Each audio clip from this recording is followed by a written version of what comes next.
Selamat pagi, saya Florencia Caroline atau Papua, mahasiswi Fisika Angkatan 2021 dengan NIM 1052111111002 akan menjelaskan materi mengenai konservasi tingkat ekosistem. Konservasi tingkat ekosistem, dunia yang beraneka ragam ini dapat dikelompokkan menjadi berbagai tipe ekosistem, mulai dari puncak pergunungan hingga dasar lautan, dari kutub hingga daerah tropis. Ekosistem yang paling kaya keragaman hayatinya adalah hutan hujan tropis. Negeri kita Indonesia memiliki 47 jenis ekosistem alam khas, mulai padang salju di Ranjaya hingga hutan hujan dataran rendah, dari danau dalam hingga rawa dangkal, dan dari terbumbu karang hingga taman rumput laut dan mangrove. Keanekaragaman hayati yang tinggi di Indonesia disebabkan karena letaknya pada persilangan pengaruh antara benua Asia dan Australia. Keanekaragaman hayati yang tinggi di Indonesia disebabkan karena letaknya pada persilangan pengaruh antara benua Asia dan Australia. Pencetus gagasan pemisahan geografi dua benua itu adalah Alfred Russel Wallace, pakar biologi yang hidup sejaman dengan Charles Darwin.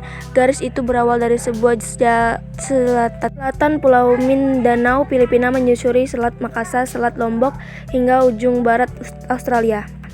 Kawasan geografi Asia dan bagian-bagiannya disebut orientalis. Wilayah Indonesia yang termasuk kawasan ini adalah Sumatera, Kalimantan, dan Jawa.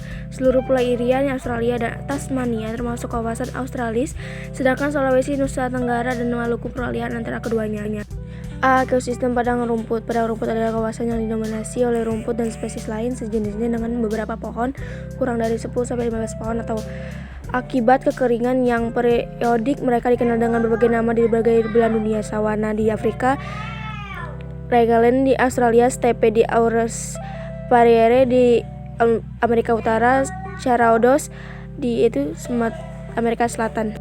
B. Ekosistem hutan. Hutan menyediakan bahan makanan, sandang, bahan bakar, bahan bangunan, dan bahan-bahan lain bagi kehidupan manusia. Berdasarkan faktor iklim, hutan dibagi menjadi dua, yaitu hutan hujan dan hutan musim. Hutan hujan adalah hutan hujan yang terletak pada daerah tropis, dan hutan musim adalah hutan musim merupakan hutan yang terdapat di wilayah dengan musim kemarau yang cukup lama.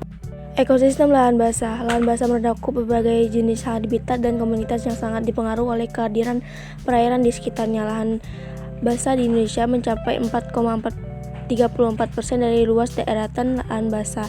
Lahan basah terdapat ada dua, yaitu lahan basah pesisir dan lahan basah daratan. Hutan mangrove. Hutan mangrove merupakan salah satu bahan basah utama adalah kawasan mangrove. D. Ekosistem laut. Laut merupakan habitat terbesar di bumi, tapi sisi biologisnya paling sedikit diketahui dan diteliti. Walaupun saling berhubungan, namun semua ekosistem di laut memiliki batas wilayah masing-masing, merupakan tempat hidup dan mencari makan dari satwa laut yang berbeda. Ekosistem terumbu karang adalah satu ekosistem alami dunia yang paling beragam, sehingga sering disebut lautan hujan tropiknya laut. Ekosistem laut adalah bagian laut dengan kedalaman lebih dari 200 meter, sehingga hampir berada dalam suasana gelap abadi. Bagian terdalam, yaitu 600 meter lebih, disebut zona aquatic. Kondisi itu memaksa penghuni laut dalam melakukan adaptasi besar-besaran. Contoh yang paling jelas adalah dalam hal warna yang cenderung abu-abu, keperakan, atau hitam kelam. Bahkan banyak biota laut dalam yang tubuhnya transparan saja. Oke, terima kasih. Ini presentasi dari saya mengenai konservasi tingkat ekosistem. Terima kasih.